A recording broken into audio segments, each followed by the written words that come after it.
এই কথাটা আমি কাউকে তো বলতে পারছি না, তোমাকে ছাড়া আর কাকে বলবো?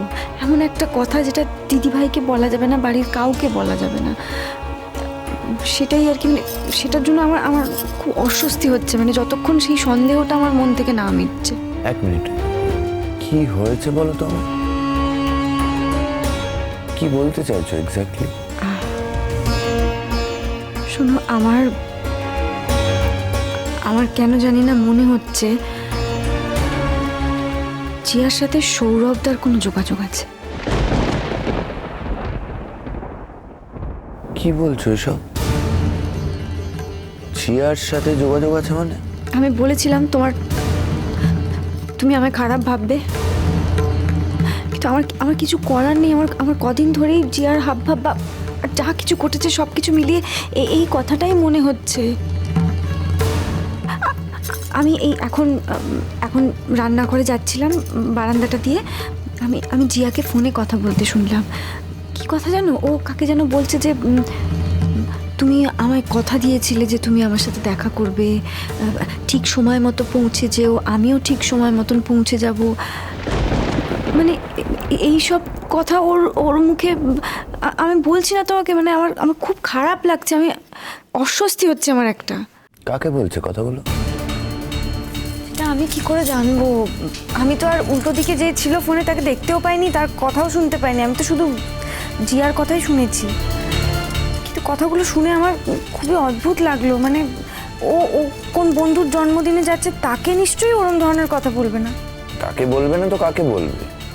সেটাই তো, সেই জন্যই তো তোমাকে বলছি, আমিও সেটাই জানতে চাই যে ও কার সাথে এরম ধরনের কথা বলছিল। শুধুমাত্র তাই তোমার মনে হলো যে এই কথাটা ও সৌরভদাকে বলেছে? শোনো কঙ্কাবতী, জিয়া একটা পুচকে মেয়ে, ওর সাথে সৌরভদার বয়সের ডিফারেন্সটা জানো? আর ও তো জানে যে দিদির সাথে ওর বিয়ে ঠিক হয়ে গেছে।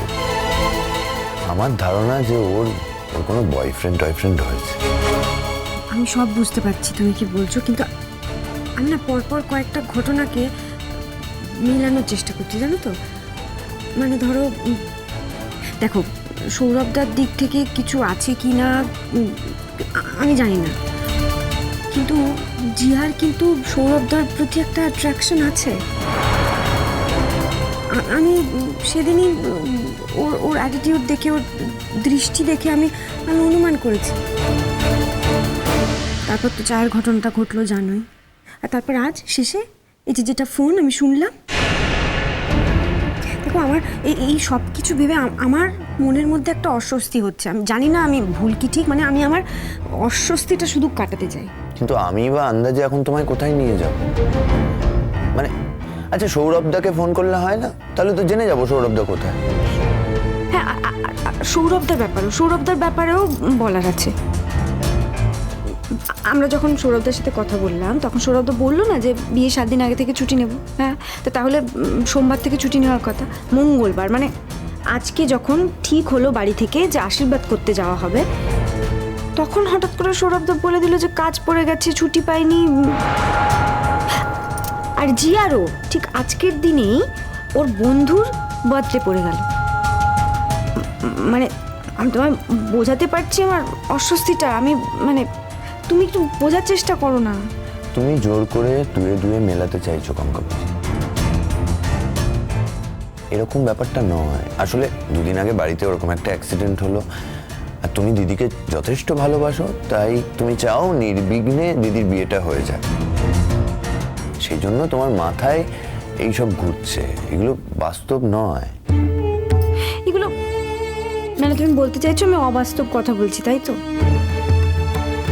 শোনো, যদি আমার এই কথাগুলো অবাস্তব কথা হয়, তাহলে সবচেয়ে বেশি খুশি হব আমি সেটাই দেখতে চাই। মানে আমি যদি কথাগুলো অবাস্তব হয়, আমি বেঁচে যাব আর কি। তাহলে এখন আমি কি করব বলো? কোথায় নিয়ে যাব তোমায়? না দেখো, জিয়া তো বাড়ির গাড়ি করেই যাবে। আমি বলছি কি, যদি আমরা গাড়িটাকে ফলো করি? কি কথা বলছো কঙ্কাবতী? পাগল হয়ে গেছো নাকি? আরে জিয়া সম্পর্কে আমার বোন, ও একটা পুচকে মেয়ে, ওর গাড়ি আমরা ফলো করব?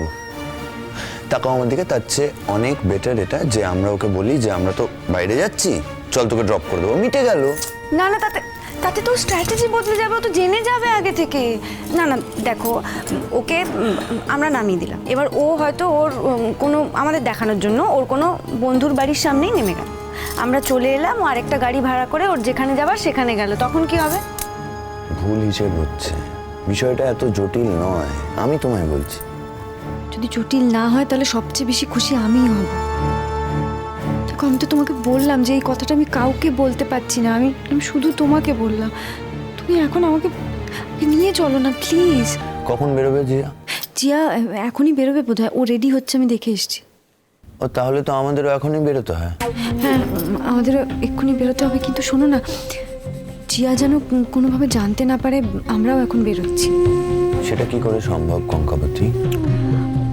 মানে আমি বলছি যে আগে থেকে তৈরি হয়ে বেরোনোর দরকার নেই, মানে যেমন আছি তেমনভাবেই চলে যাই, চলো।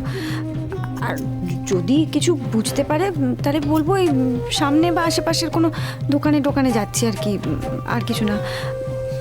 মানে যা করতে হবে তাড়াতাড়ি, ও কিন্তু এতক্ষণে হয়তো রেডি হয়ে নিচেও নেমে গেছে। দিদি জানে বিষয়টা? তোমার কি মাথাটা খারাপ? দিদি ভাইয়ের মাথায় এখন এইসব কথা আমি ঢোকাবো ওর বিয়ের কদিন আগে? কিন্তু তোমার মাথায় তো বিষয়টা ঢুকে বসে আছে। আমার মাথায় ঢুকে বসে আছে বলেই তো আমি মাথা থেকে চিন্তাগুলো বার করে দিতে চাই, আর সেই জন্যই আজকে আমার খুব দরকার জানা যে আজকে জিয়া কোথায় যাচ্ছে। জিয়া যদি সত্যি সত্যি ওর কোনো বন্ধুর বার্থডেতে যায় তাহলে বুঝবো যে আমি যা যা ভেবেছি সব মিথ্যে। কিন্তু তা না গিয়ে যদি ও অন্য কোথাও যায়। অন্য কোথাও মানে কি? কোথায়? সব কথা ভাবতেও আমার গায়ে কাটা দেয়, কাটা শিউরে ওঠে। না না সেরকম কিছু নিশ্চয়ই হবে না, সেরকম হবে না। এই কি হয়েছে তোমার? না না বলো আমায়, কি হয়েছে? এত টেনশন করছো কেন? আর কি বিড়বিড় করছো? শোনো কঙ্কাবতী, দিদির বিয়ে কিন্তু ফাইনালাইজড।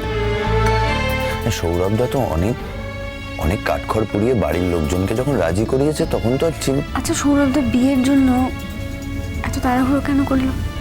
এই একই কথা তো আমি বলেছিলাম প্রথমে, তখন তো হাজারটা কথা বলে আমায় বাধা দিয়েছিল। আমি তো নিজে সৌরভদাকে এই প্রশ্নটাও করেছিলাম, তখন কি বললে? যে না, বাবা মা যখন রাজি হয়ে গেছে তখন আর কিসের মানে আমি তোমায় যে প্রশ্নটা করেছিলাম এখন তুমি ঘুরিয়ে আমাকে সেই প্রশ্নটাই করছো। তুমি ঠিক ছিলে সেদিন, তুমি ঠিক বলছিলে, মানে সৌরভদা সত্যি এত তাড়াহুড়ো করাটা ঠিক লাগছে না। শোনো আমি তোমায় একটা কথা বলি, যে আমি কিন্তু সৌরভদার সম্পর্কে খোঁজ নিয়েছি, জানলাম যে সৌরভদার রেপুটেশন খুবই ভালো এবং পাড়ায় অফিসে সব জায়গায় ভালো রেপুটেশন। সৌরভদা খুব ভালো মানুষ আর খুবই জনপ্রিয় মানুষ। আর কিভাবে জানা যায় বলো? বাইরে থেকে যতটা জানা যায় আমি জেনেছি। চলো চলো চলো, তো আর কথা বলে সময় নষ্ট করো না, চলো। ও নিচে নামার আগে আমাদের যেতে হবে, চলো না। নিশ্চয়ই তোমার মাথায় কোনো একটা গন্ডগোল হয়েছে, জানো তো? তাই যেন হয়, এই সমস্ত ঘটনা এটা যেন শুধু আমার মাথারই গন্ডগোল হয়। শুধু শুধু তুমি সময়টা নষ্ট করছো। এই সময়টা অনেক অন্য কাজে লাগানো যেত, যেটা আমাদের কাজেও লাগতো। কতটুকু বা সময়? একটুখানি তো। আর ওর বন্ধু মানে আশেপাশেই কোথাও হবে, একই স্কুলে যখন পড়ে, চলো না গিয়ে একবার দেখে আসি। ওর বন্ধুর বাড়িতে নেমে যাবে, বন্ধুর বাড়ি ঢুকে যাবে, ব্যাস। আমি আর তারপরে আর কখনো তোমায় ডিস্টার্ব করবো না, আমি কথা দিচ্ছি। আচ্ছা ঠিক আছে, বুঝেছি। মাথায় যখন পোকাটা নড়ে উঠেছে তখন আর নিরস্ত্র করা যাবে না। চলো। হ্যালো, একটা কথা বলি, তোরা যখন এক কাজেই যাবি তখন আলাদা আলাদা কেন বেরোচ্ছিস বল দেখিনি? হ্যাঁ, যাবি তো সাজিমার বের কেনাকাটা করতে। আসলে মামুনি, আমার না একটু অন্য দরকার আছে। কি এমন দরকারে যাচ্ছে বলো দেখিনি বাবু? হ্যাঁ, যে আমার সাজিমাকে নিয়ে যাবো বলে নিয়ে যেতে পারছো নি? ও মামুনি থাক না তুমি। না দিদিভাই তুমি ভুল বুঝো না আমায়, মানে আমি যাচ্ছি অন্য একটা কাজে, আমি ফিরে এসে সব তোমায় বলবো।